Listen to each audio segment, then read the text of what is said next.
Everyone who saw Chinedu and Amara believed they had the perfect Nigerian family. A comfortable home in Lagos, 2 wonderful children, matching outfits for Sunday service, and smiles that made other couples jealous. But behind their closed door, love had already become silence. When Chinedu stopped touching his wife and began returning home with secrets in his eyes, Amara convinced herself that another woman had stolen his heart. Lonely and desperate to feel wanted again, she allowed a charming photographer to give her the attention her husband no longer offered. She thought it would happen only once. She thought she could end it before anyone discovered the truth. But Amara did not know that Chinedu had already heard the message on her phone. He knew another man was thinking about his wife, and instead of confronting her, he waited to see whether she would confess. Then, just when Amara believed she could repair everything, Chinedu introduced their children to a mysterious woman named Ijeoma. That was when Amara found herself standing on the other side of betrayal. But who truly destroyed their marriage first? The wife who crossed the line, or the husband whose silence pushed their love into darkness? And when 2 people have wounded each other beyond recognition, is forgiveness enough to bring a family home again? From the outside, Chinedu and Amara Okafor had the kind of marriage people praised at weddings. They had been together for 11 years, married for 9, and lived with their 2 children in a comfortable duplex in Ogba, Lagos. Their daughter, Adaora, was 10 and questioned almost everything. 7-year-old Somto followed his father around whenever Chinedu was home. On Sundays, the family dressed in matching colors and attended service at Dominion Grace Assembly. Amara wore a neatly tied gele or an Ankara dress. Chinedu appeared in a well-ironed senator outfit, and the children stood between them while the church photographer took pictures. On Instagram, they looked complete. An auntie once praised their marriage in the family WhatsApp group. Amara replied, "Amen."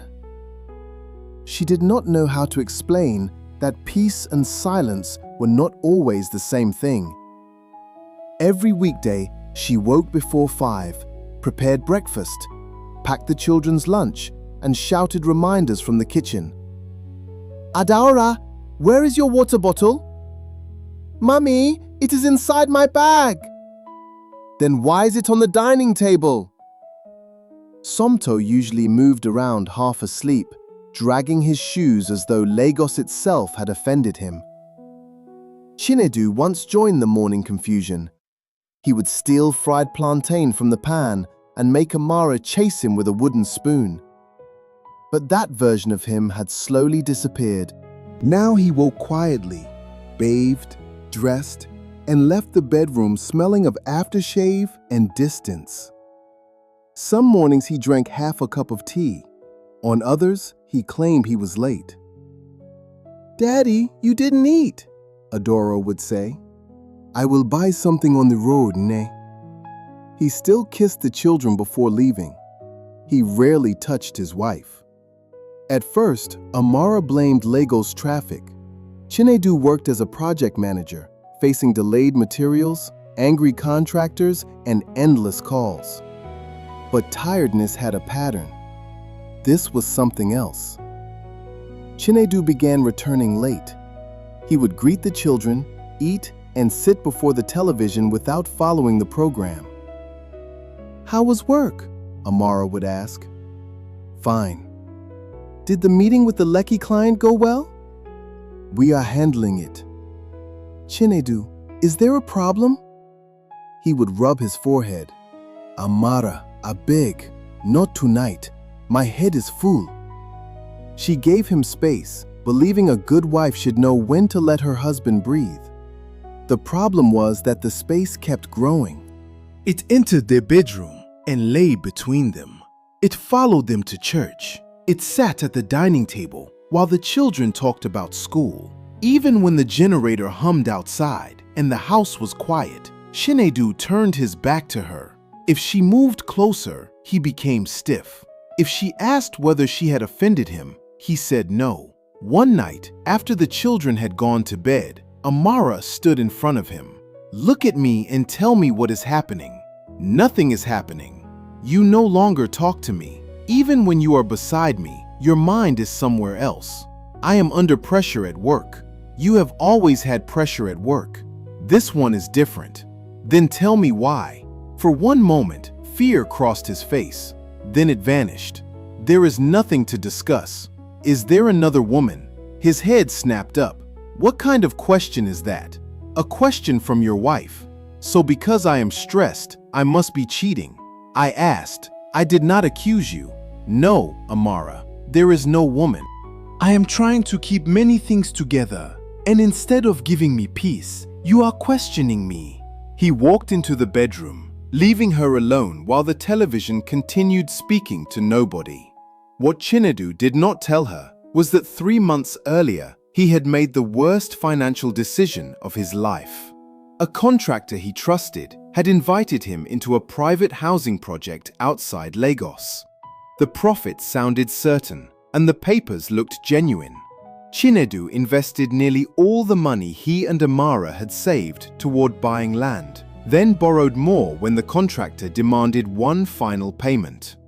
2 weeks later, the man stopped taking calls. The office address was temporary. The land documents were trapped in a dispute Chinedu should have discovered before paying. Since then, he had been moving money from one obligation to another and praying Amara would not ask to see their savings. He kept silent because he could already imagine the disappointment on her face. Chinedu had watched his father lose everything after a failed transport business. He remembered his mother selling wrappers and jewelry to keep food in the house. More than poverty, he remembered how neighbors looked at his father, as if a man who could not provide had become smaller than his own shadow.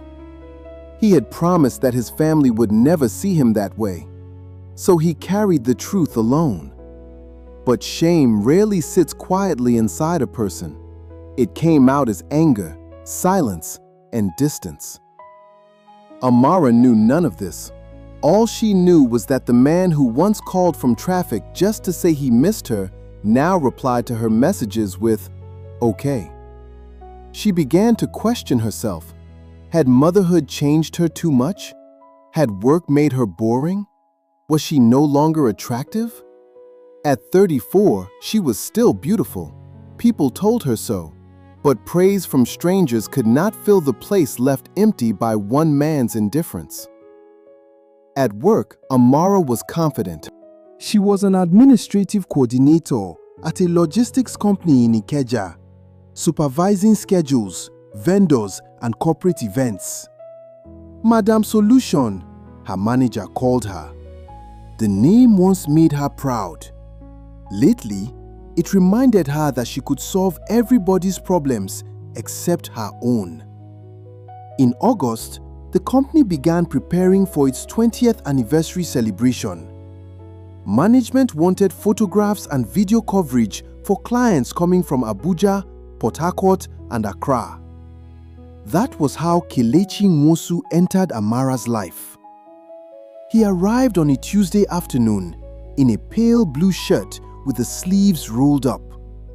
He was not the loud kind of handsome man who expected every woman to notice him. His confidence was quieter. He greeted the receptionist properly and thanked the office assistant who brought water. Amara noticed those things before she noticed his face. During the meeting, Kelechi listened carefully. "We need warm photographs," she said. "Not those pictures where everybody looks as if they are waiting for passport capture," he laughed. "You want them to look successful, but still human." "Exactly. And you are coordinating everything?" "Unfortunately, when anything goes wrong, everybody remembers my name. And when it goes well, they say it was teamwork," he smiled. "That one is a Nigerian office tradition." Amara laughed before she could stop herself. It had been a long time since laughter came so easily. Over the following weeks, Kelechi visited several times. Their conversations remained professional, but he had a way of making ordinary questions feel important. "Have you eaten?" It was simple, yet he asked as though the answer mattered. One afternoon, he found her alone in the conference room, surrounded by schedules and quotations. "You look like somebody fighting 3 wars at once," he said. "Only 3. He placed a takeaway pack on the table. "I bought ofada rice downstairs. They gave me too much." Amara looked at the bag. "You bought 2 spoons and 2 bottles of water for food that is too much?" Kelechi laughed. "Fine. I noticed you skipped lunch." "You are monitoring me?"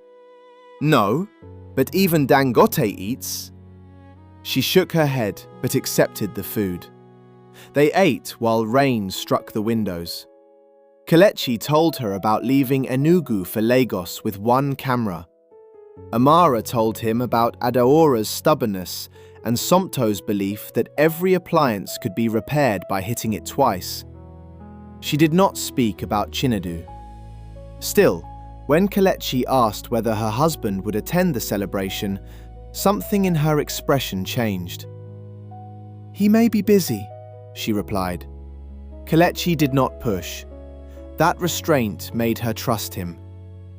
At home, the distance continued. One Saturday, Amara prepared jollof rice, fried chicken, and moi moi because Chinedu's younger sister was visiting. The house was noisy and warm. The adults argued over football while the children ran through the passage. For a few hours, Chinedu looked like himself again. He laughed with his sister and helped Somto repair a toy car. Amara watched from the kitchen doorway and felt hope rise inside her. After the visitors left and the children slept, she entered the bedroom wearing the perfume Chinedu had given her on their anniversary. He was seated at the edge of the bed, checking figures on his phone. She placed her hands on his shoulders. "Today was nice." "Yes." "I miss days like this." He nodded without looking up. Amara kissed his cheek. Chinedu froze. The movement was small, but she felt it. "You can laugh with everybody else," she said. "But once we are alone, you become a stranger." "Not this again, Amara." "Then when is the right time to talk to my own husband?" "I am trying to sort something out." "What thing?" "I cannot explain everything now." "Why?" "Because I cannot." The room fell silent. A neighbor's generator coughed outside. Chinedu saw the pain on her face, but instead of apologizing, he picked up his phone. "I will sleep in the sitting room." "You would rather leave than speak to me?" "I do not want us to quarrel." "No, Chinedu. You do not want me to know you." He left without answering. Amara sat on the bed until tears gathered in her eyes. She wiped them away angrily. She was tired of crying in a house where nobody seemed to notice. The following Monday, Kelechi came for the final rehearsal. Amara had barely slept. She covered the shadows beneath her eyes with makeup and worked through the morning. By afternoon, a vendor had failed to deliver part of the decoration. The sound technician demanded extra payment, and her manager blamed her for both problems. She entered the empty stairwell and closed her eyes. "Amara?" Kelechi stood below, holding his camera bag. "I am fine," she said. "I did not ask whether you were fine." He climbed the steps and stopped at a respectful distance. "Should I call someone?" "No." "Should I leave?" She shook her head. Then Amara asked, "Have you ever felt lonely in a place where you are not supposed to be lonely?" Kelechi's expression changed. "Yes," he said quietly. "That kind of loneliness is the heaviest." The answer entered her heart too easily. She told him only a little. that her husband had become distant, that every conversation ended before it began, and that she felt foolish for needing affection from a man who seemed relieved whenever she left the room. Kelechi listened without interruption. When she finished, he did not insult Chinedu or tell her to leave her marriage. He only said, "Sometimes people carry things they do not know how to name, but that does not make your pain imaginary." Amara looked away because the words nearly made her cry. That evening, after the children had eaten and Chinedu claimed he had no appetite, Amara went to bed early. Her husband remained in the sitting room, speaking softly to someone about money. At 11:47 p.m., her phone vibrated. It was a message from Kelechi. "I hope you are feeling better. Forgive me if this is too personal, but I do not understand how a man can live beside you every day and fail to notice how remarkable you are." Amara read it once, then again. She knew she should delete it. She knew she should not reply. But in the darkness, with Chinedu's side of the bed empty and the distant hum of generators filling the night, the words felt like water offered to someone who had been pretending not to be thirsty. Her fingers hovered over the keyboard, and for the first time, the wall around her marriage developed a crack. Amara did not reply that night. She placed the phone face down, but Kelechi's message remained in her mind. Beside her, Chinedu's side of the bed was empty. He entered close to 1 in the morning and lay down without touching her. By dawn, Amara had decided to behave as though the message had never arrived. At work, she kept every conversation professional. Kelechi understood her silence and did not mention his message again. That should have made things easier. Instead, his restraint disappointed her. She was a married woman and a mother of 2. Yet, when he passed her desk without stopping, something inside her tightened. That evening, she opened their chat. "Thank you for checking on me yesterday." "You are welcome," he replied. "I hope I did not cross a line." Amara should have said yes. Instead, she wrote, "Maybe you came close. I will be careful."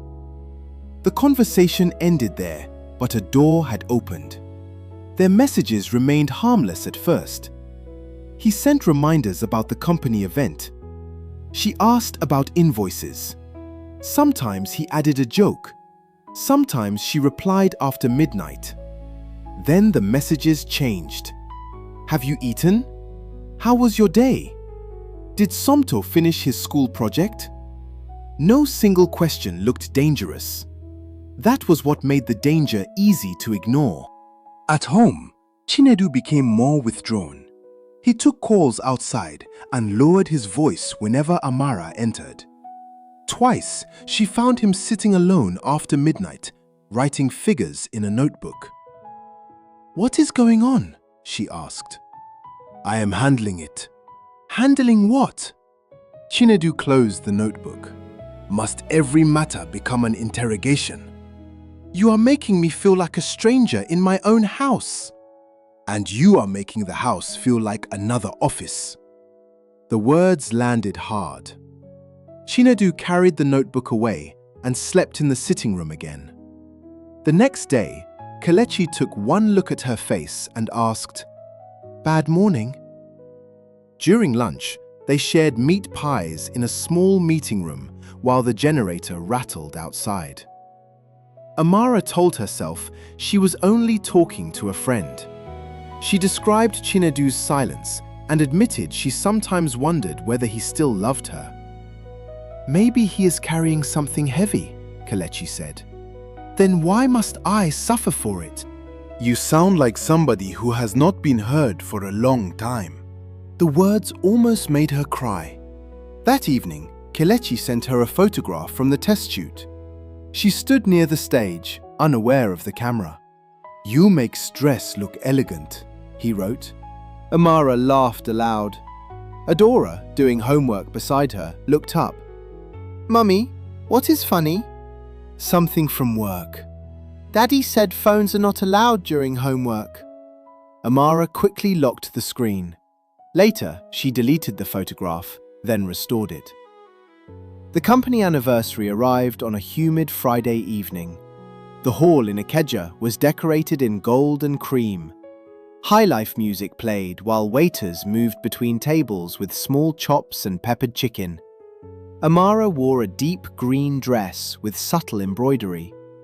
Chinedu had promised to attend, but 1 hour before the event, he sent a message saying he could not come. No apology, no explanation. When Kelechi arrived, he stopped for half a second. "You look beautiful," he said. "Thank you." His voice was quiet, but the words reached places she had been trying to protect. The program went well. Employees danced to old Afrobeat songs, and after the formal speeches, Amara allowed her colleagues to pull her onto the dance floor.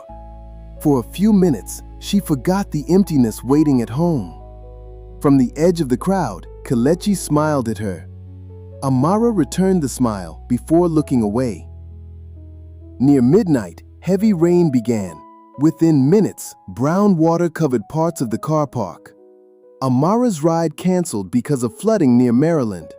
"I can take you," Kelechi offered. She tried 2 more drivers, both canceled. Finally, she agreed. For the first part of the journey, they spoke only about the event. Rain hammered the windscreen, and traffic crawled through streets shining under yellow lamps. Near Allen Avenue, Kelechi's car began making an unusual sound. He pulled into the compound of his studio. "The water may have entered somewhere," he said. He called his mechanic, who advised him not to drive again that night. They tried several ride applications. Every driver canceled. Amara called Chinedu twice. No answer. Her frustration rose.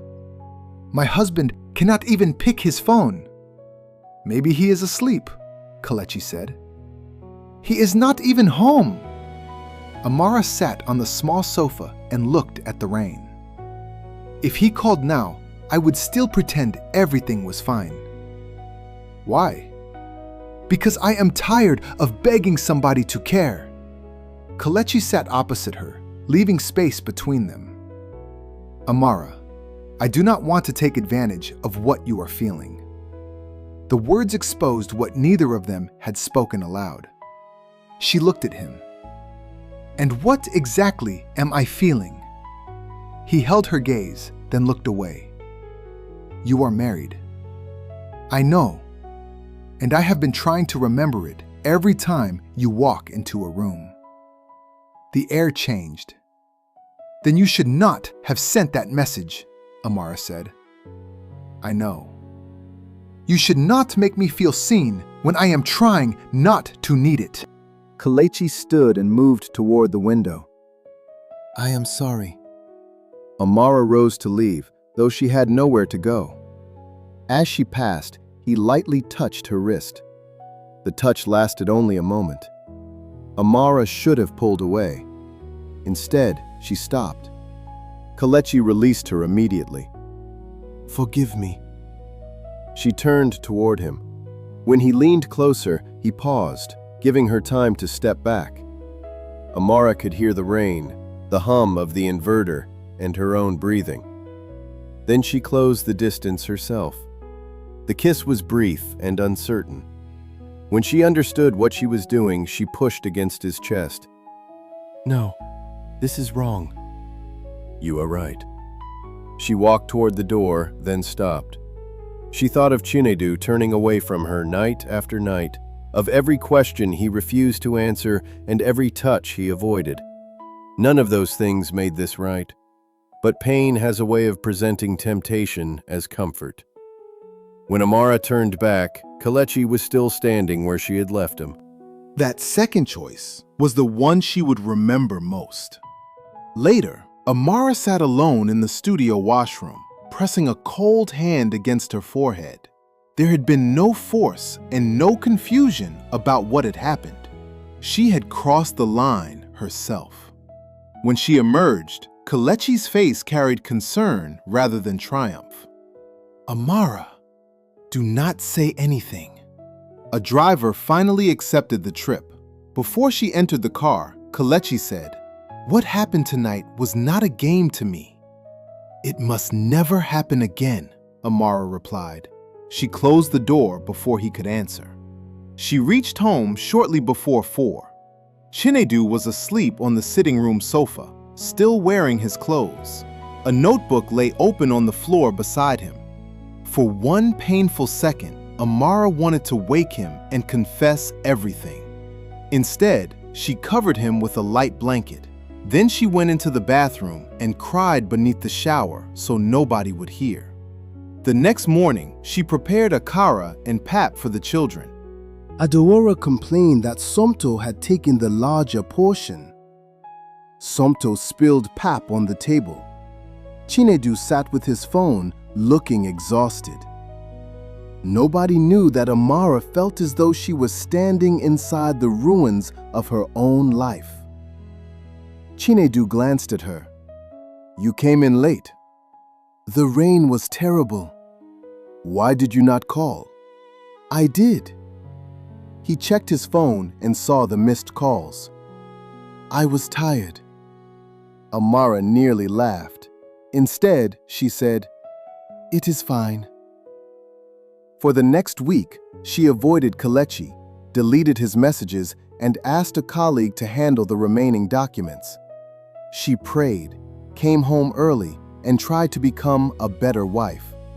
But guilt made every effort feel false.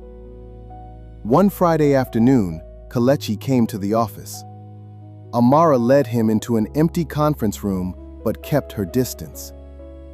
"You should not have come," she said. "You blocked my number. I needed to know you were all right." "I am not. What happened was a mistake." "To you, maybe." "Do not make this harder. Walk away." Kelechi looked at her. "Tell me you feel nothing, and I will never contact you again."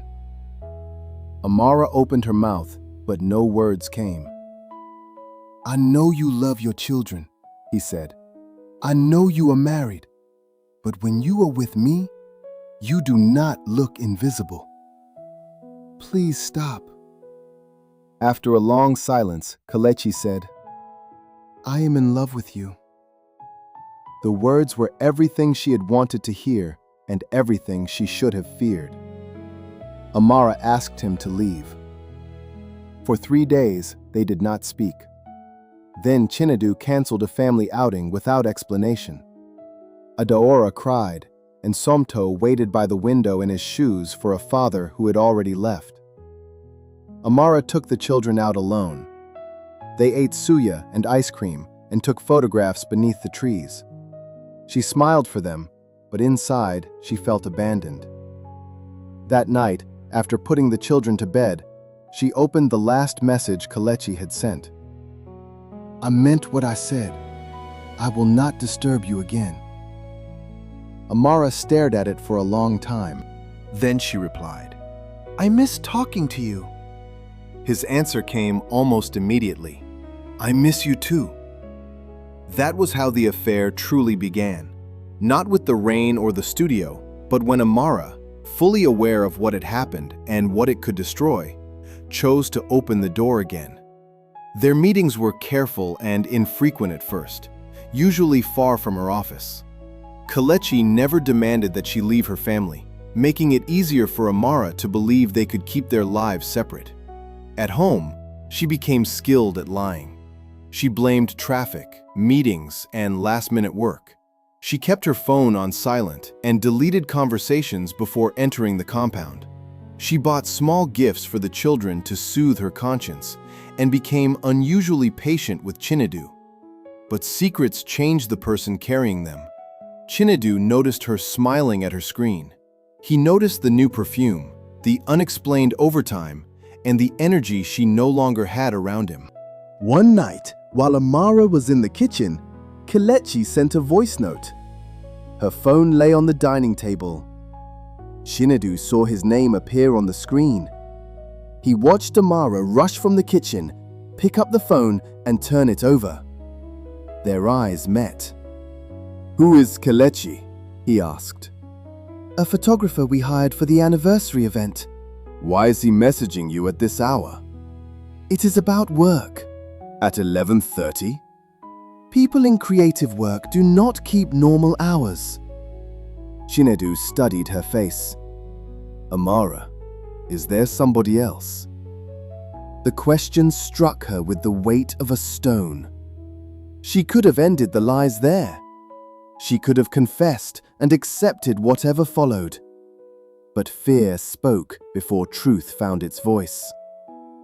"No," she said. "There is nobody." Chinedu looked at her for several seconds, then nodded slowly. He stood, walked into the bedroom, and closed the door. Amara remained beside the dining table, holding the phone against her chest. A few minutes later, another message appeared from Kelechi. "I wish I could see you tonight." She did not reply. Across the hall, Chinedu sat alone on the bed. Earlier that evening, while charging Amara's phone, he had accidentally heard the beginning of Kelechi's voice note before the screen locked. It contained only 5 words. "I cannot stop thinking about you." Chinedu had heard enough, yet he said nothing. He wanted to know whether his wife would choose the truth without being forced. That night, Amara lay beside him, believing her secret was still safe. Chinedu faced the wall, wide awake, while the life they had built quietly split open between them. For the next several weeks, Chinedu behaved as though nothing had changed. He still woke before sunrise, drove the children to school when he could, and asked about diesel for the generator. To outsiders, he was merely a tired husband carrying the usual weight of Lagos life. But inside the house, his silence no longer felt empty. It felt watchful. Amara sometimes wondered whether he knew, yet she kept telling herself that if he truly knew, he would speak. So she continued balancing 2 lives until even Kelechi noticed she was becoming a shadow of herself. One evening, they sat in his parked car behind a quiet restaurant in Ikeja. Rain clouds hung low over the city, and the smell of grilled fish drifted from the kitchen nearby. "You are here, but your mind is not," Kelechi said. "This cannot continue." His jaw tightened. "What exactly cannot continue?" "Us. The lies. Everything." "You said that before, and 2 days later you called me." "I know." "So what has changed?" "I have changed." "No, Amara, you are afraid." "Of course I am afraid. I have a husband and 2 children. Every time Adaora looks at me, I feel as if she can see what I have done." Kelechi turned toward her. "And what about what I feel?" "I never promised you a future." "You did not have to. You came back." The words hurt because they were true. "My marriage is broken, but it is still my marriage," she said. "And are you happy there?" "This is not only about happiness." "That is what married people say when they are too afraid to leave," Kelechi replied. Amara opened the car door. "Where are you going?" "Home." "Amara, wait." She stepped out and ordered a ride. Kelechi did not follow her. At home, Chinedu was helping Somto with mathematics. Adaora sat nearby, cutting colored paper for school. The sight was so ordinary that it almost broke Amara's heart. "Mommy, see what Daddy drew," Somto said. On the page was a rough diagram of fractions shaped like meat pie slices. Amara smiled. "Your father has turned mathematics into food." "At least now he understands it," Chinedu replied. Their eyes met briefly. For a moment, they looked like the couple they used to be. That night, Amara remembered their small Surulere flat, where they once saved money and labeled envelopes and spoke about everything. Somewhere along the way, The truths they hid had become walls. The next morning, Amara blocked Kelechi's number. She transferred all remaining communication with his studio to another colleague and refused to see him when he came to the office. For the first time since the affair began, she made a decision and kept it. The first week was painful. Whenever something happened, her mind formed the words she would once have sent Kelechi. But she did not send them. Instead, she came home earlier, cooked egusi soup the way Chinedu liked it, and packed his lunch with short notes. Remember to eat. Chinedu read every note, but never mentioned them. Amara suggested they attend the couple's fellowship at church. Chinedu said he was too busy. She then proposed a family weekend away. He avoided the subject until Adaora heard and began begging. "Daddy, please, even if it is only Ibadan, I want to see Cocoa House." Somto shouted, "And the zoo!" Chinedu finally agreed. They left Lagos early on Saturday with boiled eggs, bread, groundnuts, and water. The children argued over music until Chinedu played old high-life songs and sang badly enough to make everyone laugh. At Agodi Gardens, they took photographs, then ate amala with bigiri and ewedu. For the first time in months, Chinedu looked like a man inside his own family rather than a visitor passing through it. That evening, after the children slept in the hotel room, Amara and Chinedu sat on the small balcony. Ibadan stretched before them, quieter than Lagos, its lights scattered across the darkness. "I miss this," Amara said. "What?" "Us sitting without fighting." Chinedu leaned back. "We are not fighting because the children are asleep." "That is not funny." "I was not joking." She studied him. "Do you still want this marriage?" He did not answer immediately. "Chinedu, I do not know what this marriage is anymore." The honesty frightened her. "Then let us rebuild it," she said. "With what?" "With the truth." The word hung between them. Chinedu looked at her, and for one terrible moment, she believed he was about to ask about Kelechi. Instead, he lowered his head. "There is something I should have told you months ago." He told her about the housing project, the contractor, the disputed land, and the money he had invested. Most of their savings were gone. He had also borrowed from 2 friends and a cooperative society. Amara felt the night tilt around her. "You used almost everything?" "I thought I could replace it before you found out." "That money was for land, for the children, for us." "I know." "You did not even ask me." "I know." "Chinedu, how could you make such a decision alone?" His shame quickly became defensiveness. "I was trying to improve our lives." "By gambling with everything we saved?" "It was not gambling. I checked the documents." "Not well enough." He flinched. Amara regretted the words at once, but anger had already taken hold. "So this is why you treated me like an enemy?" "I did not know how to tell you. You stopped speaking to me. You stopped touching me. You made me believe I had become nothing to you." Chinedu stood. "And what did you do with that belief?" The question came so sharply that Amara froze. "What do you mean?" He looked away. "Nothing." Her heartbeat pounded. This was the moment to confess. She could tell him that while he drowned in shame, she had searched for comfort elsewhere. She could end the lies before they grew deeper. Her mouth opened. Then Adaora called, "Mummy!" from inside the room. Amara rushed to her. By the time she returned, Chinedu had gone to bed. The moment was lost, though deep down she knew moments did not disappear on their own. People allowed them to pass. The drive back to Lagos was quiet, but Chinedu had finally shared his burden.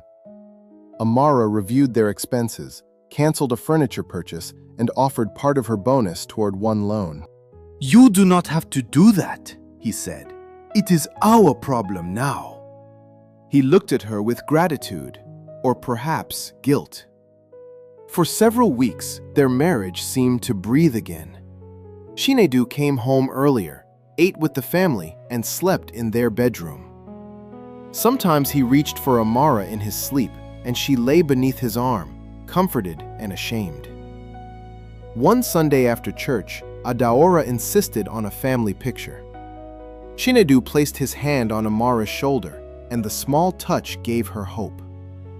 That evening, Amara deleted Kelechi's old messages, photographs, and voice notes.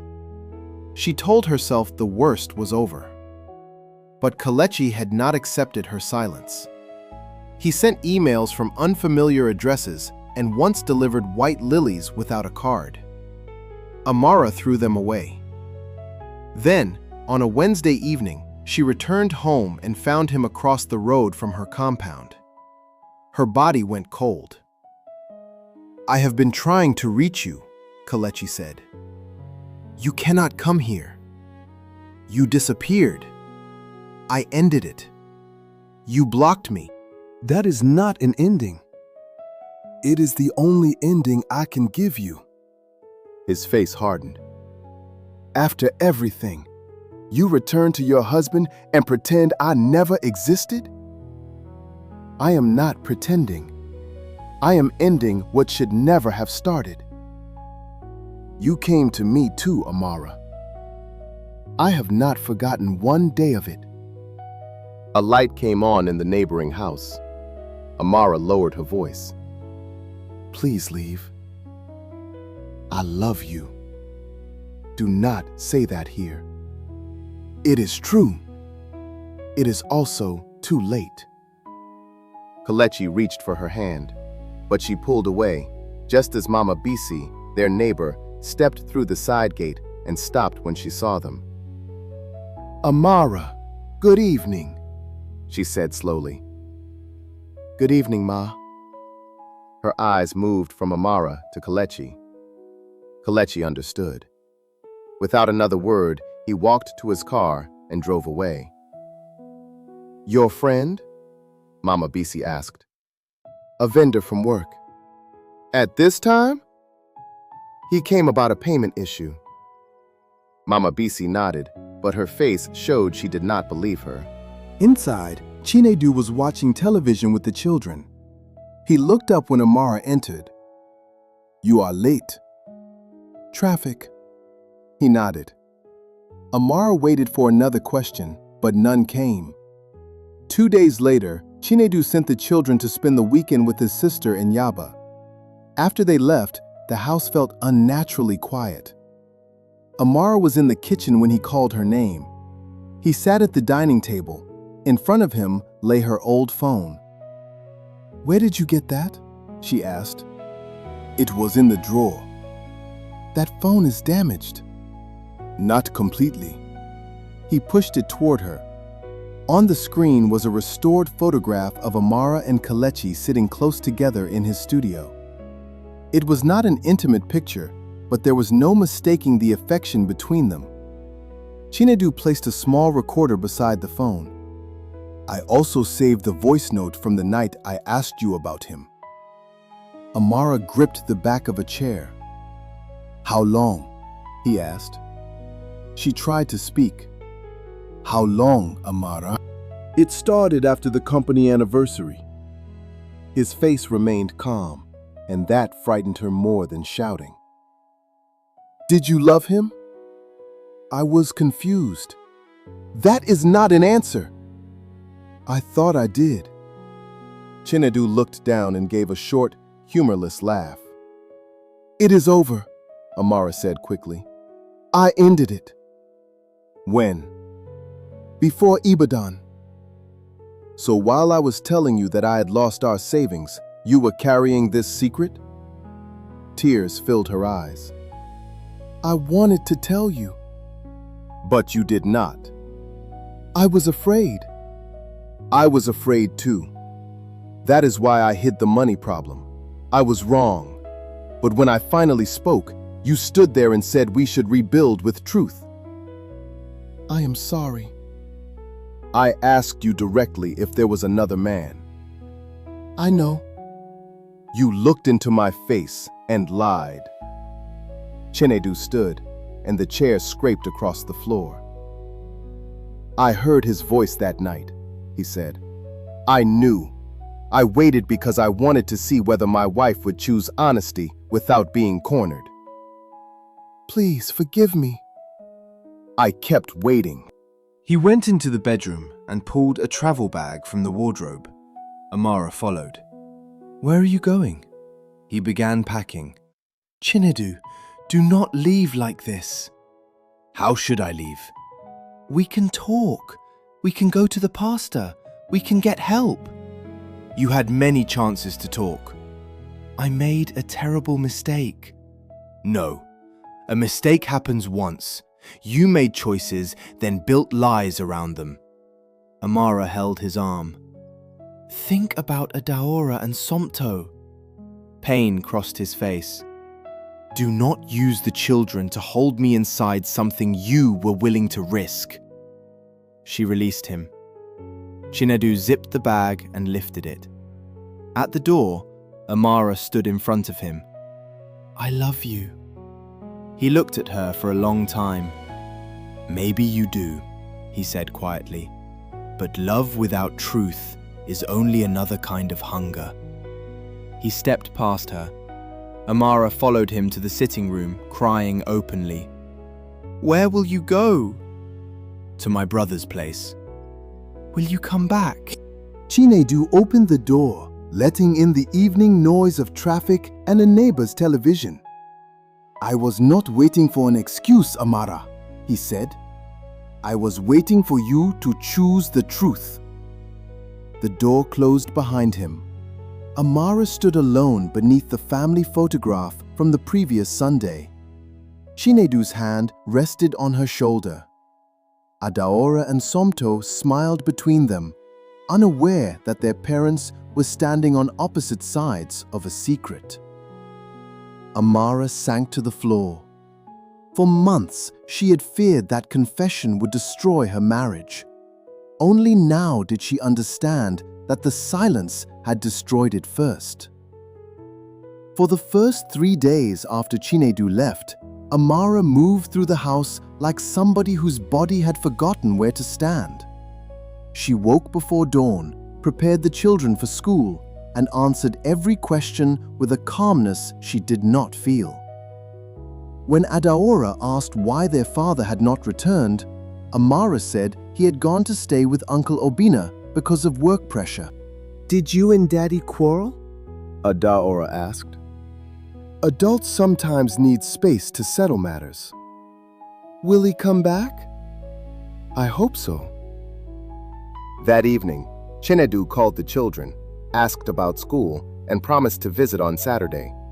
He did not ask to speak with Amara. When he arrived, Adaora and Somto ran into his arms. You did not tell me what time you were coming, she said. I did not want another argument. I am not trying to argue. Chinedu looked past her. I came to see the children. The words were calm, but their meaning was cruel in its simplicity. He had not come to see his wife. Amara prepared jollof rice and grilled chicken, hoping he might stay for lunch. But when she set the table, Chinedu stood. I should go. The food is ready. I am not hungry. You have not eaten. Adaora looked from one parent to the other. Chinedu softened his voice. I have somewhere to be. I will eat later. After he left, Amara carried his untouched plate back to the kitchen and covered it, though she knew nobody would eat it. The following Sunday, Amara stayed behind after church, and admitted to Pastor Nathan and his wife that she had betrayed her marriage. "You cannot control whether he returns," the pastor said. "Take responsibility, give him room, and protect the children from the quarrel." "But how do I show him I have changed?" "Change is not a performance. If you are doing it only to bring him back, you may become bitter when he does not respond." Amara later suggested counseling, but Chinedu refused. "I am not ready," he said. "You want the pastor to persuade me before I have decided what I want." For the next month, she stopped calling every night and sent only messages about the children, school fees, and household expenses. Chinedu continued sending money.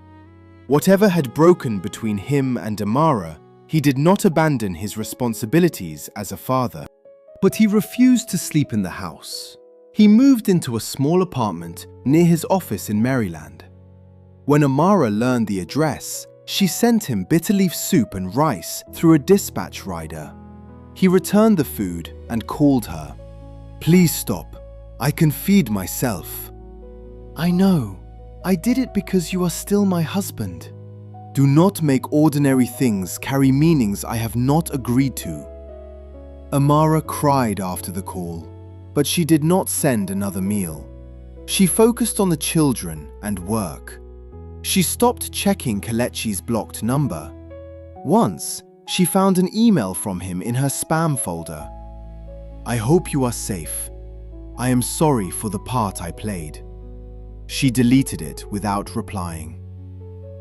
Meanwhile, Chinedu's life became a routine of work, debt repayment, and weekends with the children. He sold his second car, negotiated with creditors, and accepted a temporary role overseeing projects for a property company in Victoria Island. That was where he met Ijeoma Eze.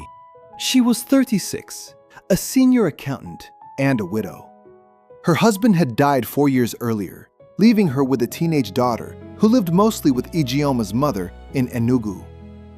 Ijeoma was quiet and observant. Their first real conversation happened when she noticed him checking the same report again. "Either the figures are wrong, or your mind is somewhere else," she said. "Is that an accounting diagnosis?" "It is a human diagnosis." He almost smiled. Over time, they began eating lunch together. At first, they spoke about contractors and delayed payments. Later, they spoke about children. One evening, heavy traffic trapped them in the office. As brake lights stretched across the road, Ijeoma asked whether he was separated. "Yes," Chinedu said. "I do not even know what I want yet." She did not ask for details. Not knowing is better than pretending. The sentence stayed with him. In the weeks that followed, he told her pieces of the truth. The affair, the financial loss, the silence that had swallowed his marriage. Ijeoma listened without turning Amara into a villain. "That must have hurt," she said. It did. But pain can make a person believe only one side of a story exists. Are you defending her? No, I am reminding you that anger can become a room you lock from the inside. He should have been offended. Instead, he respected her.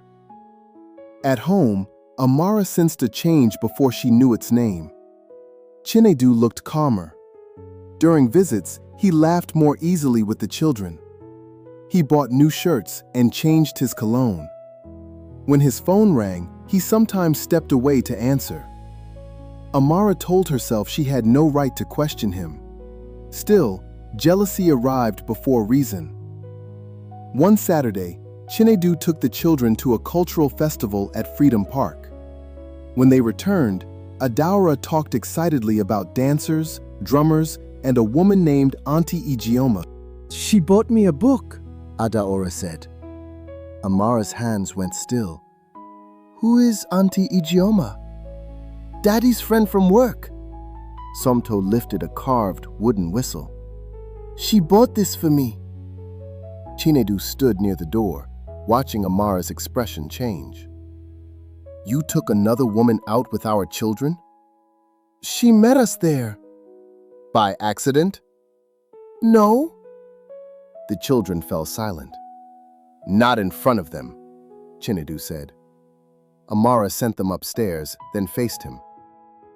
How long? Nothing has happened. That is what people say when something has already started. Be careful, Amara. Did you tell her you were married? Yes. Did you tell her your wife is trying to fix the marriage? I told her we are separated. We are not divorced. I know the law. So you are punishing me. This is not about punishment. You bring a woman around my children and call it nothing? She came as my friend. A friend who buys them gifts? She bought them small things at a festival. Amara laughed bitterly. You could not forgive me, but you wasted no time finding comfort. Chinedu looked tired. You think this started because I wanted revenge? What else should I think? You should think about how it feels when somebody else decides your pain has an expiry date. He walked out before she could answer. That night, Amara searched for Ijeoma online. Nothing about the composed widow looked scandalous, and that made Amara dislike her more. She imagined Ijeoma offering Chinedu the patience she had failed to give him. 2 weeks later, Adaora's school held an arts presentation. Amara arrived early, wearing a blue Ankara dress in the color of her daughter's house. Chinedu had promised to come directly from work. The hall was already crowded when he entered. Ijeoma was beside him. Ijeoma wore a cream blouse and a patterned skirt. She did not hold Chinedu's hand, but the ease between them was unmistakable. Adaora ran toward her father, then greeted Ijeoma with a smile. Auntie Ijeoma, you came! I promised I would try. Amara felt something inside her collapse. Chinedu approached. Amara, this is Ijeoma, my colleague. We have not met, Ijeoma said gently. It is good to finally meet you. Amara looked at the hand she offered but did not take it. Finally, Chinedu stepped in. This is not the place. No, it is exactly the place. My daughter's school. My family. People nearby began to notice. Ijeoma lowered her hand. I did not come to cause trouble. Then why are you here? Adaora invited me when we met at the festival. She is a child. You should have known better. I should leave, Ijeoma said. Adaora had returned and stood a few steps away, her face anxious. Please don't go, she said. The words struck Amara harder than anything Chinedu could have said. Ijeoma crouched slightly. I came to watch you perform, but your mummy and daddy need to talk. I will see you another time.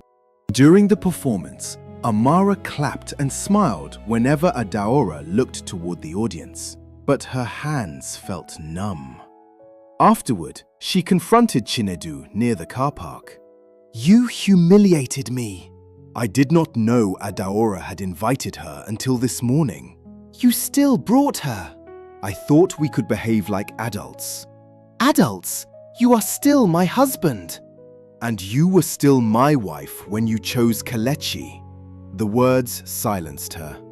So this is revenge, she whispered. No, revenge would mean I was doing it for you. I am trying to live for myself. Do you love her? He took a long breath.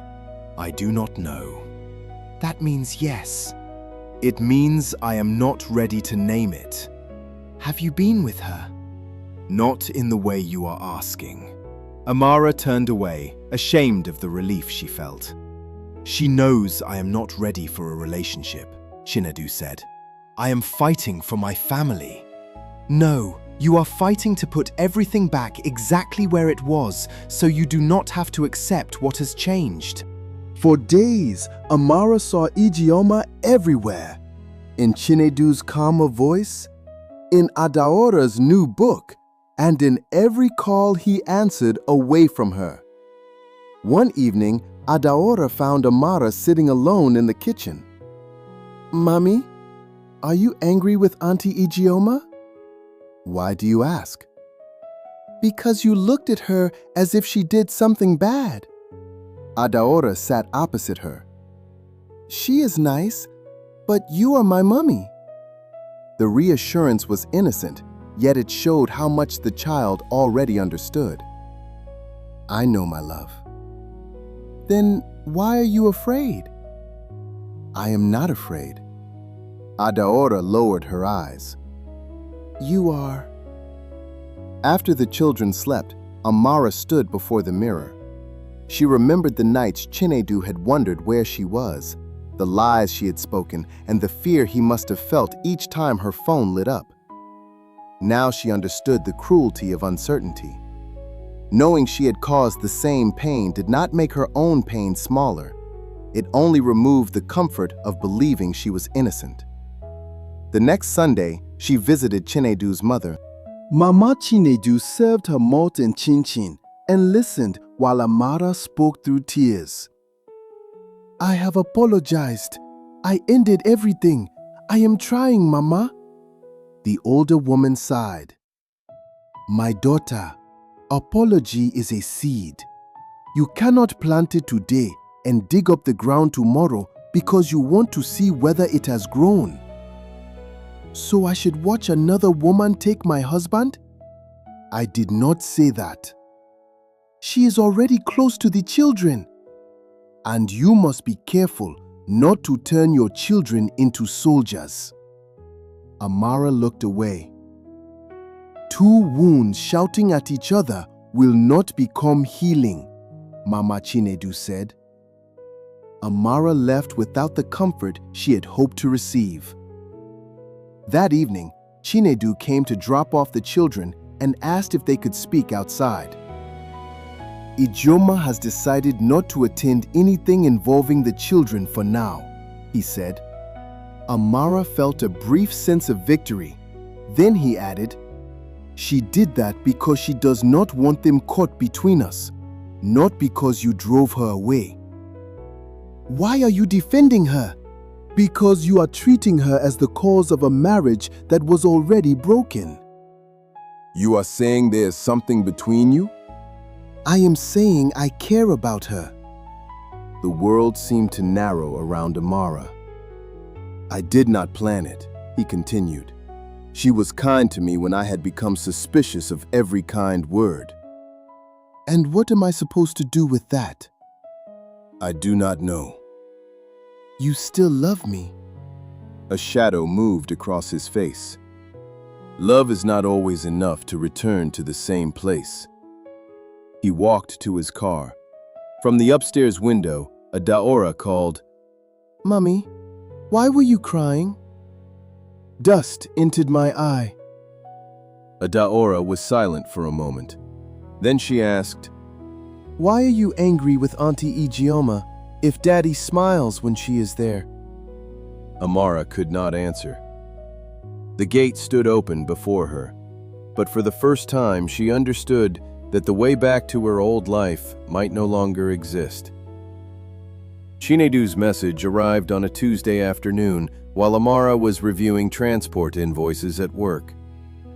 "We need to talk properly." "Saturday, 2 p.m. There is a cafe near City Mall. Please come alone."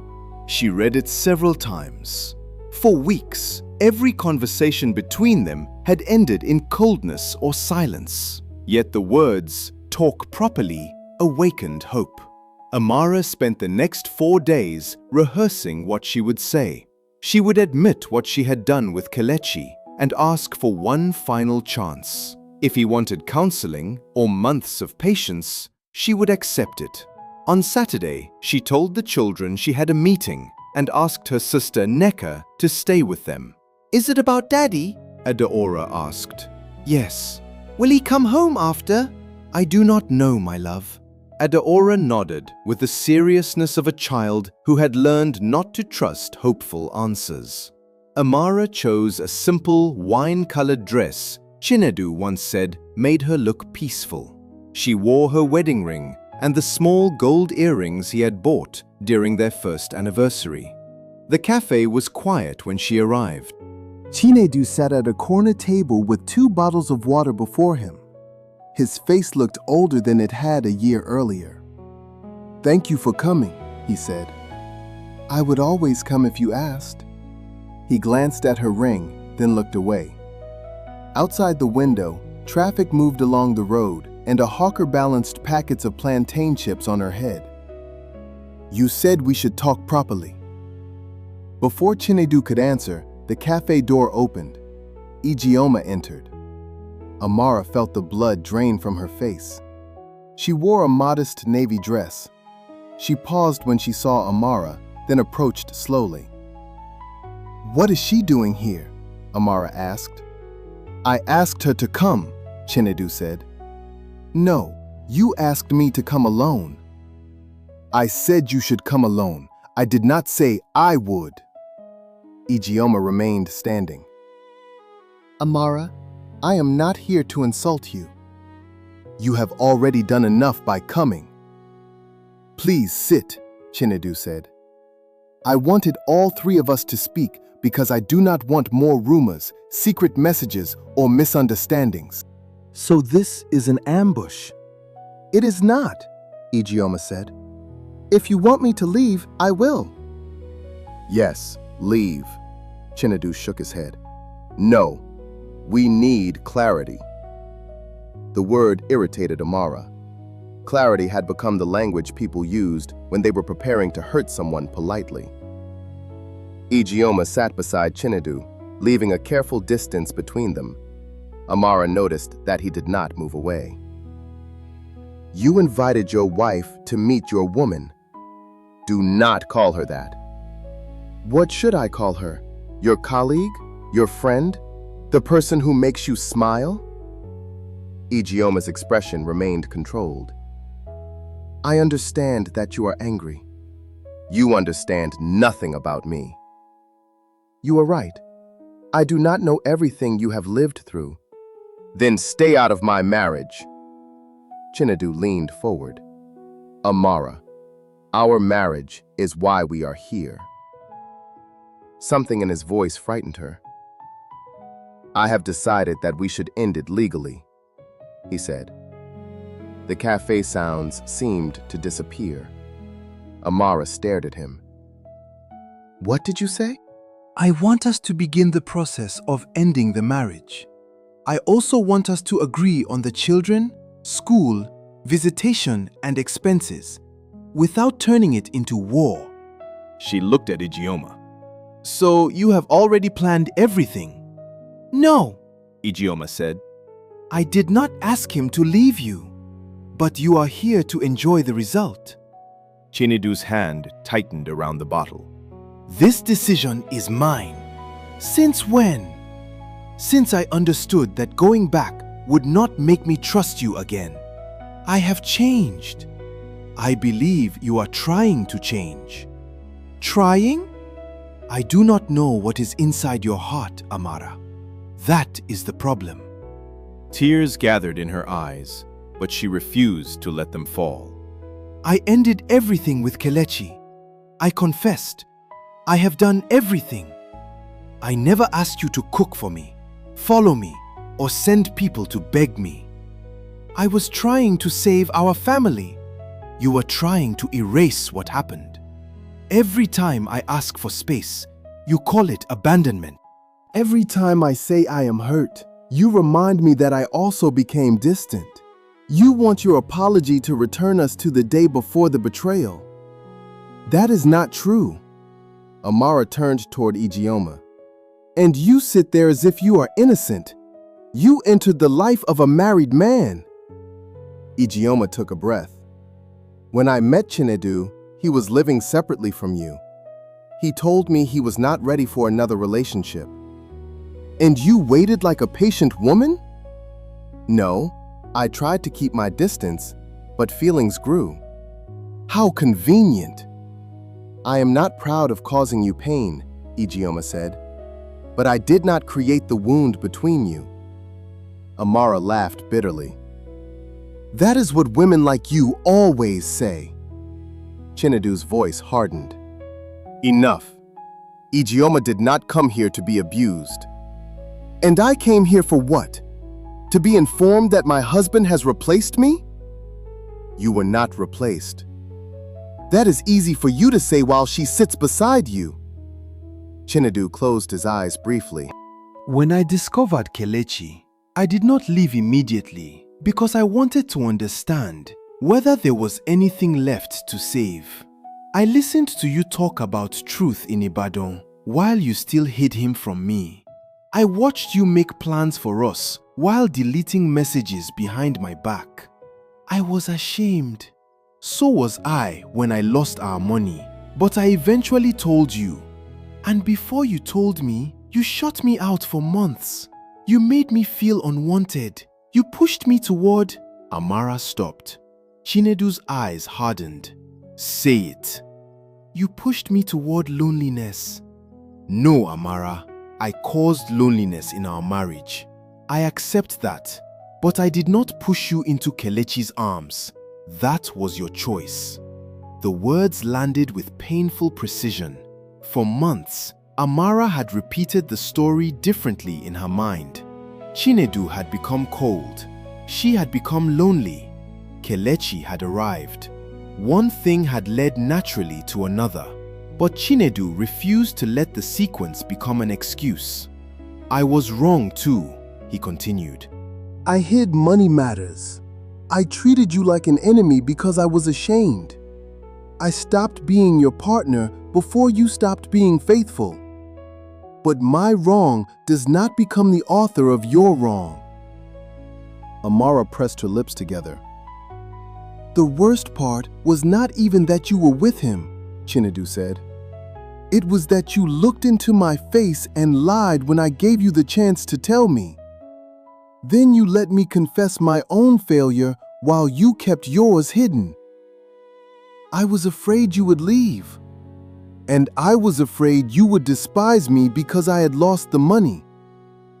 Fear made both of us dishonest. That is why we are here. Amara's tears finally fell. So there is no chance?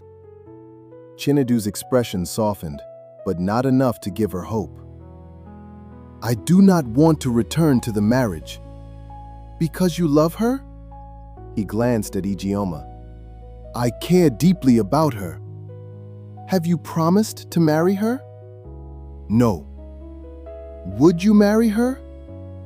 If our relationship continues and we are both certain, perhaps. But that is not why I am ending this marriage. She did not believe him. Or perhaps she did, and that hurt more.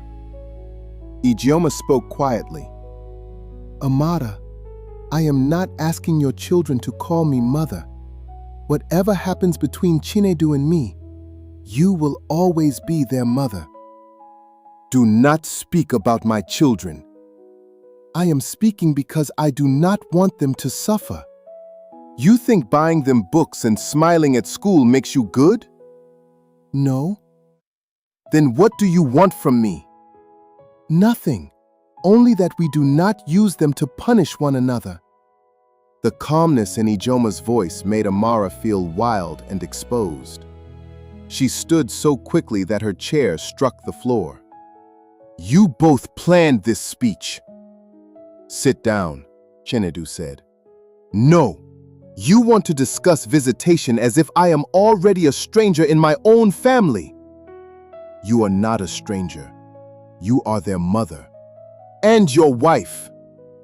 Legally, yes, but not in the way a marriage should exist.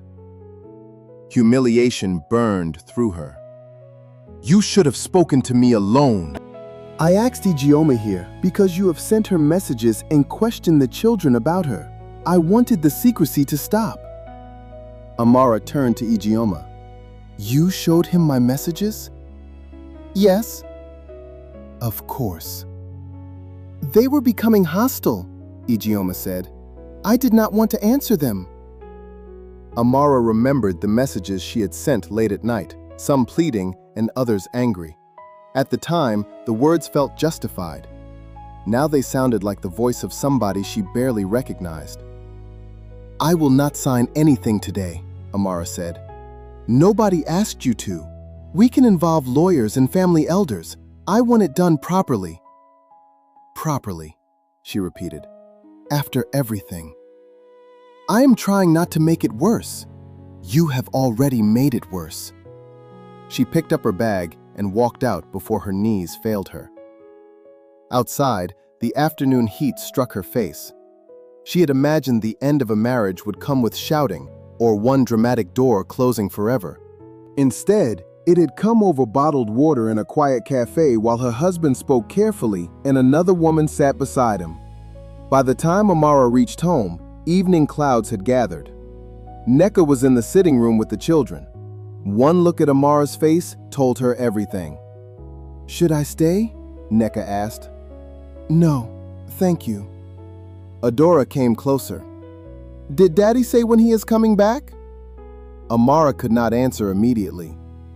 "He is not coming back to live here," she said at last. Somto stopped playing with his toy car. "Never?" "I do not know what the future will look like, but Daddy loves both of you." Adora's face hardened. "Did Auntie Ijeoma tell him not to come?" "No." "Then why?" "Because your father and I have hurt each other, and sometimes adults cannot repair things the way they want." "Did you do something bad?" The question was quiet. Amara looked at her daughter and understood that another lie would continue the same destruction. "Yes," she said. "I made a serious mistake." "Daddy also made mistakes, but none of it is your fault." Adora began to cry. "Why can't you just say sorry?" "I have." "Then he should forgive you." "Forgiveness does not always mean people live together again." Somto climbed into Amara's lap. "I want Daddy here." "I know." That night, the children barely ate. Adora pushed her rice around the plate, and Somto asked twice whether Chinedu would still attend his football match. Later, Amara lay in bed but could not sleep. Around midnight, she heard movement in the kitchen. She found Adora standing on a stool, trying to warm the leftover stew. Somto sat at the table, rubbing his eyes. "What are you doing?" Amara asked. "You did not eat," Adora said. "Auntie Nneka said you only drank water." Amara looked at the two children. Her daughter had placed rice on a plate and covered it to keep it warm. Somto had brought a sachet of water from the fridge. They were trying to care for her because she had been too lost in her pain to care for herself. Something inside Amara broke open. She knelt and pulled them close. "I am sorry," she whispered. "For what?" Somto asked. "For making both of you carry things that belong to adults." Adora held her tightly. "Are you going to be okay?" Amara wanted to promise, but promises had become dangerous in their house. "I will work on being okay."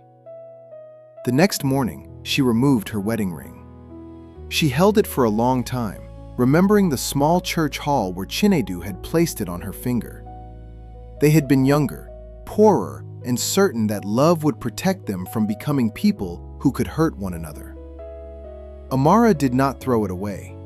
She placed it in a wooden box with old photographs, the children's hospital bracelets, and the first birthday card Chinedu had ever given her.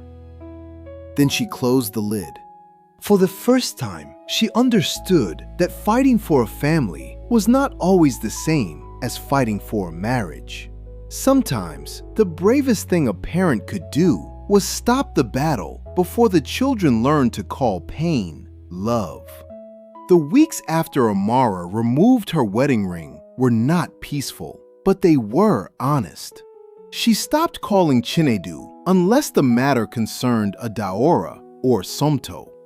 She no longer asked where he slept or whether Ijeoma was with him. The silence between them changed. It was still painful, but it no longer carried the same desperate struggle. When Chinedu came for the children, Amara greeted him, gave him their medicines, school notes, and clean clothes, then stepped aside. At first, he seemed suspicious of her calmness. "You are not going to ask when I will bring them back?" he asked one Friday evening. "Sunday by 6, that is what we agreed." "And if traffic is bad? Call me." He nodded, almost disappointed that there was no argument. Adara and Somto left with small backpacks. Amara stood at the gate until the car disappeared. Then she returned to the empty house. For years she had complained that she never had time for herself. Now the quiet frightened her. She cried that first weekend. On the second, she cleaned the cupboards and visited Nneka. On the third, she slept until 8 and did not feel guilty. Healing came in small things: a meal without tears, a full night's sleep, and a day without checking Ijeoma's social media page. The legal process began slowly. Chinedu involved an older uncle, while Amara asked Nneka and Pastor Nathan to join the first discussion. They agreed that the children would live mainly with Amara. Chinedu would take them on alternate weekends, attend school events, and contribute to tuition, medical bills, and major expenses. When the conversation turned to the house, Chinedu said Amara and the children should remain there. "I do not want them moving because of us," he said. Amara looked at him. Thank you. It was the first sincere gratitude she had offered him in months. They both signed the temporary agreement. Afterward, Pastor Nathan asked whether they wanted to pray together. Chinedu hesitated. Amara almost refused. Then Adaora entered the room carrying a tray of bottled water, and both parents agreed. They stood apart while the pastor prayed for wisdom, peace, and the children. Amara did not ask God to bring Chinedu back. She asked only for strength to stop turning regret into another form of punishment. Work became difficult. The office building and conference rooms reminded her of Kelechi, though he no longer contacted her. One afternoon, her manager asked why she had become quiet. "Family matters," Amara replied. "You are still one of the strongest people here." The praise no longer comforted her. She resigned 3 months later. Nneka nearly dropped her phone when Amara told her, "You left a stable job in Lagos, in this economy." "I did not wake up and run away. I have been planning." "What plan?" Amara opened a large bag and brought out 3 Ankara dresses she had designed and sewn with the help of a tailor in their neighborhood. "You made these?" "I designed them. Mama used to teach us how to cut simple patterns, remember?" Nneka examined the stitching. "This one is good." "Only this one?" "All 3 are good. But how will you pay bills while building a business?" "I have some savings. Chinedu is still paying his share for the children, and I already have 12 orders from women at church." Nneka looked at her for a long time. "Are you doing this because you are running from your old life?" "Maybe partly, but I also want to build something that does not depend on somebody noticing me." Together they turned the spare room into a small studio. They bought shelves, a second-hand sewing machine, and rolls of Ankara and Adire fabric from Balogan Market. Amara called the business Adasom Creations, combining the names of her children. At first, customers were friends, church members, and women from the school parents group. Amara designed dresses for birthdays, naming ceremonies, and traditional weddings, while Nneka managed orders. Some customers wanted expensive work for impossible prices. "Auntie, reduce it. We are all sisters in Christ," one woman said. "My tailor and fabric seller are also in Christ, but they still collect money," Amara replied. Word spread. Within 8 months, they moved into a small rented shop. Amara hired 2 young tailors and began posting photographs of her designs online. The business did not make her rich, but it gave her direction. The children adjusted more slowly. Somto still asked why Chinedu could not sleep over after bringing them home. Adaora stopped asking, but watched both parents carefully, as though she feared one careless sentence might begin another quarrel. Amara and Chinedu learned to communicate in short, practical messages. Somto has a fever. I am taking him to the clinic. I am on my way. Adaora's debate is Thursday at 10. I will be there.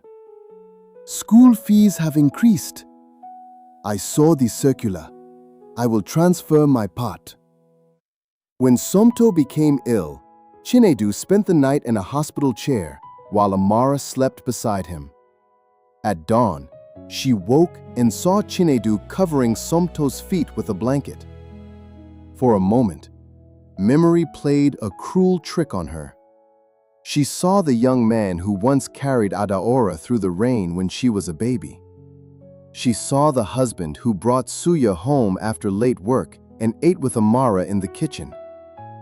Then Chinedu noticed she was awake. "How is he?" he asked. "His temperature is lower." Good. There was tenderness in the room, but it no longer belonged to their marriage. It belonged to their son. Amara understood the difference. When the formal dissolution of the marriage was completed, the news arrived on a bright Monday morning. Amara sat in her shop, holding the documents while tailors worked in the next room. She expected to feel broken again. Instead, she felt a deep sadness mixed with relief. That evening, she told the children. "The papers are complete now," she said. "Daddy and I are no longer husband and wife." Somto looked confused. "But he is still Daddy." "Always." "And you are still Mummy?" "Always." Adora asked, "Will Daddy marry Auntie Ijeoma?" Amara took a breath. "I do not know. If he does, it will not change who I am to you." Adora nodded, then moved closer and rested her head on Amara's shoulder. Chinedu did not marry Ijeoma immediately. For more than a year, they saw each other quietly. Ijeoma did not force closeness with the children or ask them to keep secrets from Amara. That restraint slowly weakened Amara's anger. One afternoon, Ijeoma called her directly. "Adaora left her literature notebook in Chinedu's car," she said. "She needs it tomorrow.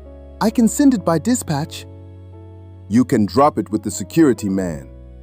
There was a pause. "Amara, I know speaking to me is uncomfortable." "It is." "I will not pretend otherwise, but I want you to know that I will never ask the children to choose between us." Amara looked at the unfinished dress on her table. "Thank you," she said. It was not friendship or complete forgiveness, but it was the beginning of peace. When Chinedu later told her he intended to marry Ijeoma, Amara did not cry until she was alone. He had asked to meet her near the children's school. "I wanted you to hear it from me before we tell them," he said. "When?" "In 3 months." She nodded. "Are you happy?" The question surprised both of them.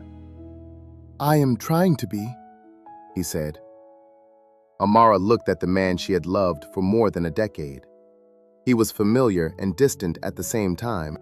"I hope you do better with the truth this time," she said.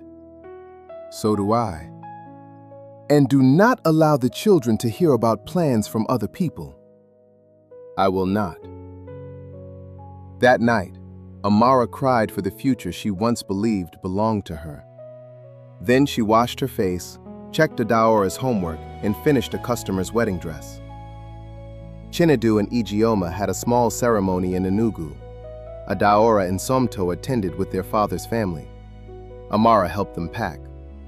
When Somto asked whether she felt bad, she answered carefully, "A little. But feeling sad does not mean I want your father to be unhappy." He hugged her. During the wedding weekend, Nneka insisted Amara stay with her. "You are not sitting alone and imagining every detail," she said. They ordered food, watched old films, and worked on new designs. Amara still checked the time during the ceremony, but she did not open social media. On Sunday evening, the children returned with gifts and stories. Adaora watched her mother cautiously while speaking about the music, food, and dancing. "You can tell me," Amara said. "You do not have to protect me from being happy with Daddy." Adaora's shoulders relaxed. From then on, the children stopped dividing their lives into safe and unsafe stories. 2 years later, Adaora was selected to receive an Academic Excellence Award at school. The ceremony took place in a large hall decorated with blue and white balloons. Amara arrived with Nneka and sat near the front. Chinedu entered later with Ijeoma and Somto, who had spent the previous night with them. For a moment, the old discomfort returned. Then Ijeoma greeted her. "Good morning, Amara." "Good morning. You look well." "So do you." It was a small exchange, but once it would have seemed impossible. When Adaora's name was called, all of them stood and applauded. She walked onto the stage in her school uniform, collected the plaque, and smiled toward the audience. After the ceremony, she found her parents near the entrance. "I want a picture," she said. "Of you and your award?" Amara asked. "With everybody." Chinedu and Amara looked at each other. Once, standing together for a photograph meant pretending their marriage was perfect. Now, there was nothing to pretend. They stood on either side of Adaora. Somto moved in front. Ijeoma stood beside Chinedu, uncertain whether to join. Adaora reached for her hand. "Auntie, come!" The photographer raised his camera. "Everybody smile!" Amara looked at her daughter, at Somto's wide grin, and at Chinedu standing only a few steps away. The pain had not vanished. It had simply lost the power to control every moment. She smiled. Later, as they walked toward the car park, Chinedu stopped beside her. "You have done well with the business," he said. "Thank you. Adaora says you are opening another shop. If everything goes well." He nodded. "I am proud of you." Once, those words would have filled a hunger inside her. Now they were only kind words from someone who had known her in another life. "I am proud of the way you show up for the children," she replied. They stood in silence for a moment. "I am sorry for the ways I failed you," Chinedu said. Amara did not ask which failures he meant. They both knew there were many. "I am sorry too," she said. There was no dramatic embrace, no promise of another chance. Some stories do not need reunion to reach forgiveness. Chinedu joined Ijeoma and the children. Amara watched them walk ahead, then turned toward Nneka's car. She no longer believed letting go meant losing. She had lost a marriage, yes. She had also lost the version of herself who searched for worth in another person's attention. In its place, she had built a quieter woman, one who could admit her wrong without living forever on her knees. That night, Amara placed Adaora's award photograph on the shelf in the sitting room. The family in the picture did not look like the one she had once prayed to preserve.